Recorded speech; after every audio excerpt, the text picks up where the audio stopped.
Excellent. Thanks, guys. Next one up, Flash. I have a couple of questions. First one, obviously, is going to be about Flash, but not Barry Allen. I'm not going to ask where's Wally West because, you know, Taking care of the kids. He is. I'm getting kind of tired of him popping up only when Barry's around. Blackest Night Flash, Flash Rebirth.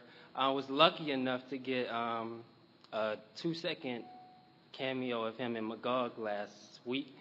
Mm-hmm. Is there anything actively in development for Wally? Because, you know, he's a character who's had his own book for the last 20 years, and I'm 21.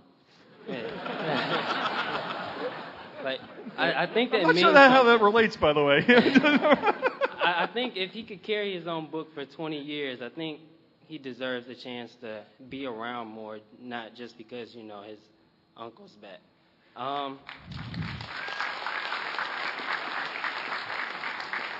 You know what? I agree completely, honestly. I mean, and if you notice, we didn't kill him. Okay? Yeah, I don't mean to make light of that, but I mean, everybody understood that this character had a lot of value, a lot of equity in regards to the Flash history. All we're doing right now is pulling him off stage for a short period of time while we allow Barry Allen to reestablish himself. Because we do have a lot of 21-year-olds out there who only know Wally, and we wanted to pull him away for a second while they got a chance to learn Barry. We feel Barry is a very important addition to DC franchise, to the DC Flash franchise. And once we feel that he's fully established in the next year or so, you'll be seeing Wally come back in a very strong and powerful way by next year. Okay? Another question, I believe this is for Jeff. I hope I'm not getting this confused. You wrote Brightest Day Adam. Yeah. I read in an interview that you got rid of some baggage, and I just wanted to say that no character really has baggage. I was wondering what was going through your mind, not in a bad way, but what were you thinking when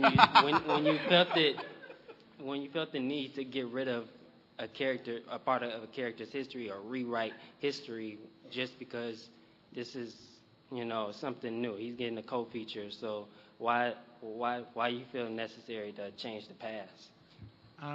It wasn't so much a changing of the past. The baggage I referred to, I think, in that interview was that most of the Ray Palmer stories of the last maybe decade or so, they kind of evolved around Jean Loring, and Jean Loring being some sort of evil or crazy woman, and Ray kind of reacting to that. And I felt like it was time to get back to the roots of the Atom and tell great science fiction superhero stories with him, and just sort of move away from that for a while, because those stories, they've been told, and a lot of them I really enjoyed, but you can't just keep doing the same thing, you know. Ray Palmer is a really great character with a lot of potential, and if that's the only stories we're ever getting anymore, you kind of lose focus on the superhero that he was and can be. And I wanted to show him as one of the premier heroes in the DCU, and I think he is and can be. So. Thank you. One last question. This probably can be answered by Bob. It seems like DC is reprinting a lot of the same issues. Like we have Showcase, we have Archives, and now we're getting omnibuses. And it seems like the same things are getting reprinted and not more of those issues. Like, so we get up to Showcase 3, and we still got 100 so issues, but here's a new collection, and it's like 1% bigger. Well, probably what you're talking about is on Green Lantern, because we've just announced we're doing an omnibus that has a big chunk of stuff is a big hardcover for Green Lantern. That's being done because there's a Green Lantern movie next year, and because the archives where we originally printed that stuff in color, you know, are not readily available, and some of them have gone out of print. So we're doing that just to have the stuff available in color and hardcover, but at the same time, we are continuing the Showcase volumes with Green Lantern. So if you've been buying them in Showcase, the first volume was out of stock for a while, and we're going to be reprinting that, and we're going to go on and start doing, you know, after number 75, you know, we have another Showcase volume in the works that'll continue the Green Lantern story in that format as well. Okay, thank you. Great. Let's see if we can move this a little bit quicker, because we're starting to get tight on time. Wonder Woman story out of you. Soon. Right, and soon. Can we get a concrete date for Multiversity? I think it'll be. We can't get a concrete date because Frank Quitely's drawing one of them. So I can't give you a concrete date, but the plan is I think it's going to be next summer.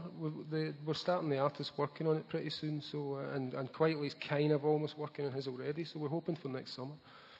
Also, are you doing any signings this weekend? Yeah, there's a signing pretty much after, I think after the Batman panel, which is after this one, so Thank you. see you there. Hiya. How's it going? I mean, a lot of your output is very unique, like you were wearing yourself and everything doing. How was it? I was wondering if writing while uncomfortable. Hi, I want to throw a couple quick questions at Gail. Is there like anything that'll be connecting Birds of Prey to any other book besides the fact that they're in Gotham and Oracle happens to be, Barbara Gordon? Yes, and I just wanted to take this time to say that I've read the outlines for like the next year and stuff, the grant outlines and other stuff that is going on in the Bat books. And you guys, this is going to be one of the best Bat years ever. Seriously. The setup's great. The communication's great. It's going to be great. So yes. Also, real quick to Paul. Just really looking forward to Knight and Squire, and I'm hoping you and Grant have some communication going on, just so the characters are, the same as they were there. That's just a note of worry on your part, really, isn't it? We haven't exchanged a single word until now. Hi. That's what he looks like. Thank you. Hey, Mr. Morrison, I hear rumors about Frank quietly returning for the Hi last again. I wanted to ask Scott, what is the tone of your detective run going to be like? Is it going to be more of like Gordon Walks the Beat or Gotham Central? Like, is there any prior story that you could compare it to? Yeah, I mean, I'm a huge fan of many of the detective runs that have come before, and I'm a big Gotham Central fan. So, I mean, the feel of it is going to be how Gotham. It's going to be street level crime, and it's going to be about how sort of Gotham is changing now that Bruce is back, and how Batman as a figure has to kind of come to terms with that mystery by mystery, and it's going to challenge him as a detective. There'll be a lot of CSI, a lot of high tech in it. I want it to sort of feel like I loved Batwoman in Detective, but this will be sort of really focusing on Batman as the world's greatest detective, trying to solve a series of mysteries that becomes more and more strangely tied together as the series goes forward. I hope that answers that. It does. One real quick question. Maybe Mike can answer this. Jeff Johns pretty much said dead is dead in the DCU, but then like 2 weeks later we saw Batwoman get resurrected in the Lazarus pit. So I was wondering if there was any plans on, making that line a little more clear where the Lazarus pit lies in the DCU universe right now. Well, I'll tell you what. After the panel, you and I can meet behind the schoolyard, and I'll give you the answer. All right? Appreciate that. Yeah, sure.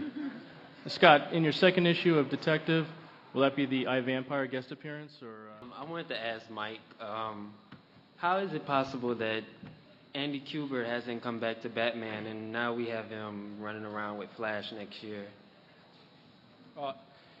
Andy's working on a big project right now in a different office, but I mean, Andy's always going to be a Batman guy at heart. I mean, we have him doing covers for a lot of our comics. He did all the covers for the Return of Bruce Wayne series, which I thought turned out awesome. So I mean, Andy's always going to be a part of the family. There's no plans to have him doing any interior work? We'll have to wait till he gets finished with his current project. Okay, and real quick, why was Peter Tomasi brought in when obviously you have a market for 2 new Batman books. Why not put Scott on Batman and Robin or David? Well, they arm wrestled and Pete won. Thank you. Yeah. I thought it might be creepy. So And you were right. Oh, and Robin's outfit.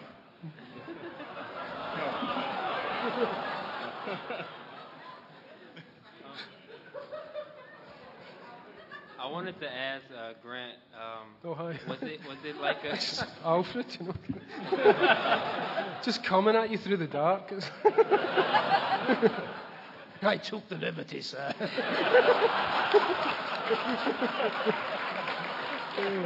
Sorry, ask a question. Was it initially planned for the return of Bruce Wayne's artist lineup to mimic the Seven Soldiers lineup? No, it was just people that I like to work with, obviously, and they were available, fortunately, to go on the books. We wanted a different look for each of the books, so it was kind of people that I'd worked with before, but it wasn't. It ended up as only a couple of Seven Soldiers. Right. And since Fraser's here, are you working on Multiversity with Grant? Yes. Yes, you are, Fraser Irving. Yes, what he says. He's the man. Thank you. Hi, this is a question for all the writers. With a character like